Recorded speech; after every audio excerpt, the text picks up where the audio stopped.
안녕하세요. 멀티미디어 디자인학과 2025-000-625 학번 이유진입니다.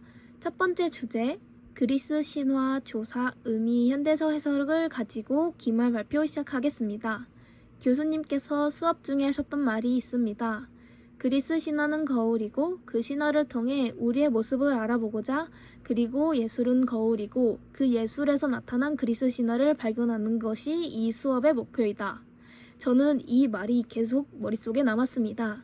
그래서 저는 오늘 기말 발표 중 수업 중에 가장 인상 깊었던 핵심 이야기를 통해 신화라는 거울이 현대의 우리에게 어떤 메시지를 던지는지 편하게 이야기해 보려고 합니다. 첫 번째 이야기입니다. 여러분은 신이라고 하면 어떤 이미지가 떠오르시나요?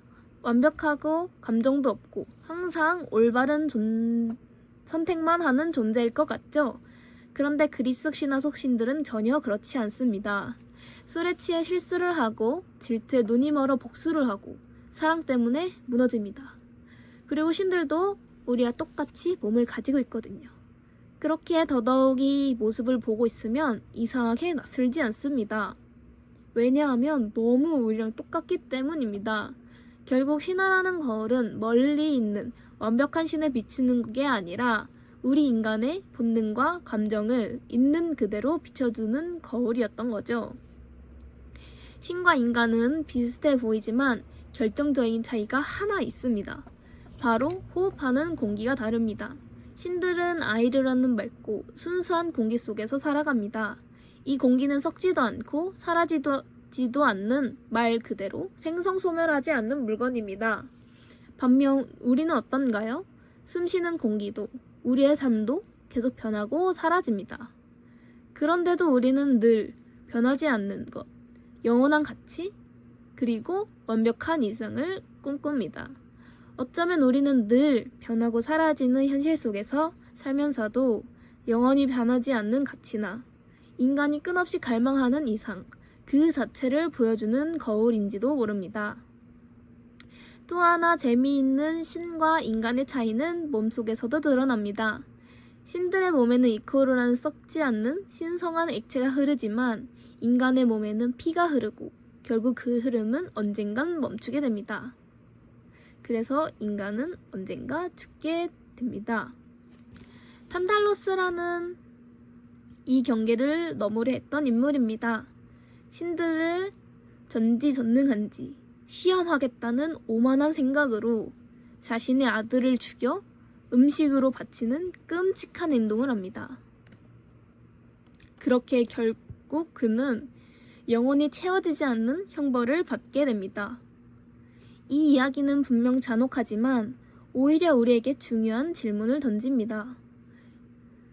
인간은 피를 흘리며 언젠가 죽는 존재, 즉 필멸자입니다. 그런데 열설적으로 죽음이 있기 때문에 우리의 삶이 아름다운 것 아닐까요? 영원히 사는 신들에겐 지금, 이 순간, 이런 간절함이 없거든요. 우리가 만드는 예술이 왜 이토록 절절하고 가치 있는지 신화는 우리의 유한함을 통해 보여줍니다. 그리고 트로이 전쟁 속의 아킬레우스의 장면입니다. 트로이 전쟁 속 아킬레우스는 총사령관에게 모욕을 당한 그는 분노에 휩싸여 당장이라도 상대를 죽일 듯이 칼을 뽑아듭니다. 그 순간 지혜의 여신 아테나가 스르륵 나타나 뒤에서 아킬레우스의 머리채를 확 잡아당기며 만류합니다. 그런데 소름 돋는 점이 하나 있습니다. 이 모습은 주변 사람들에게는 보이지 않는 오직 아킬레우스에게만 보였다는 겁니다. 이 장면을 보고 있으면 이런 생각이 듭니다. 우리도 화가 극에 달했을 때 마음속에서 야 참아 여기서 터지면 너만 손해야 하고 이성이 브레이크를 꽉 밟아주는 순간이 있죠. 신화는 이 보이지 않는 인간의 내면에서 일어나는 이성의 목소리를 아테나라는 존재로 표현한 것입니다.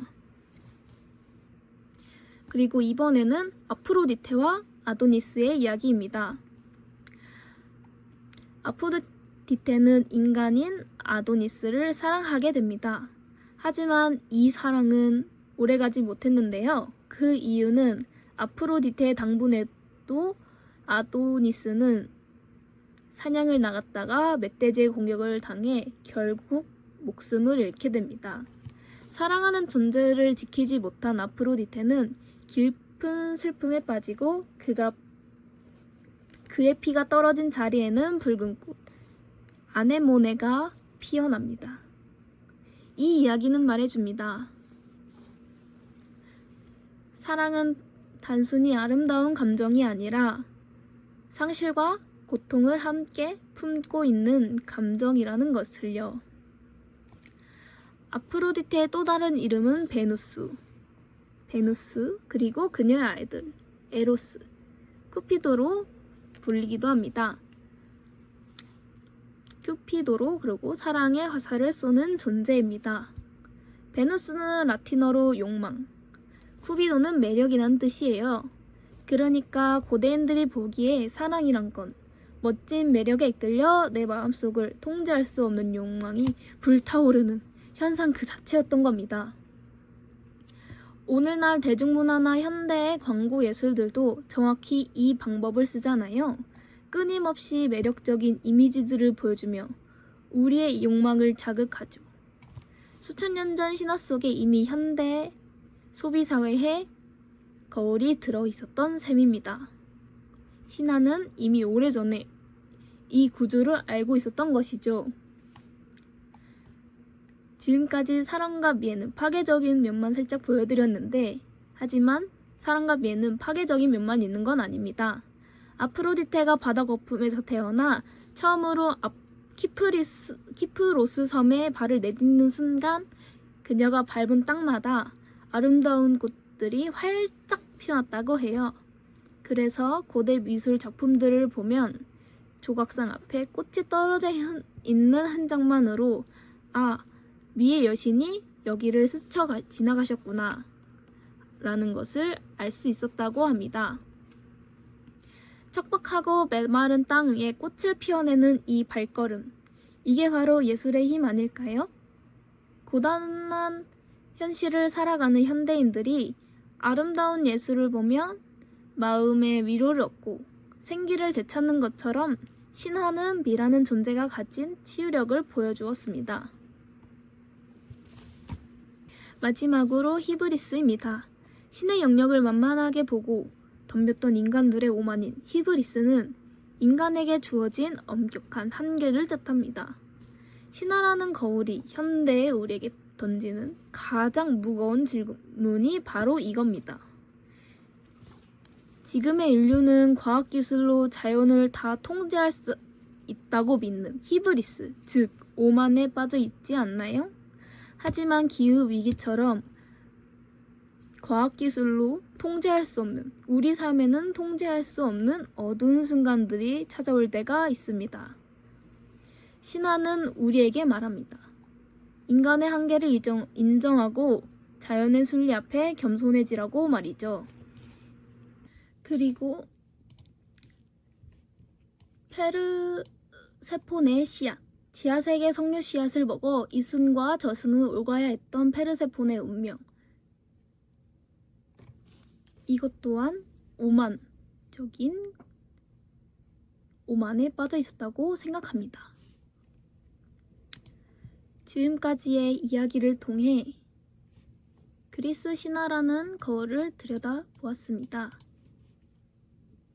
결국 신화를 읽는다는 것은 먼 옛날 이야기를 듣는 게 아니라 그 속에 투영된 우리 인간들의 몸, 이성, 욕망, 그리고 오만함을 마주하는 일이었습니다. 교수님께서 말씀하셨던 그리스 신화는 거울이고 그 신화를 통해 우리의 모습을 알아보고자, 그리고 예술은 거울이고 그 예술에서 나타난 그리스 신화를 발견한 것이 이 수업의 목표다라는 것을 기말 발표를 준비하면서 알게 되어 값진 경험이라고 생각합니다. 이상으로 발표를 마치겠습니다. 감사합니다.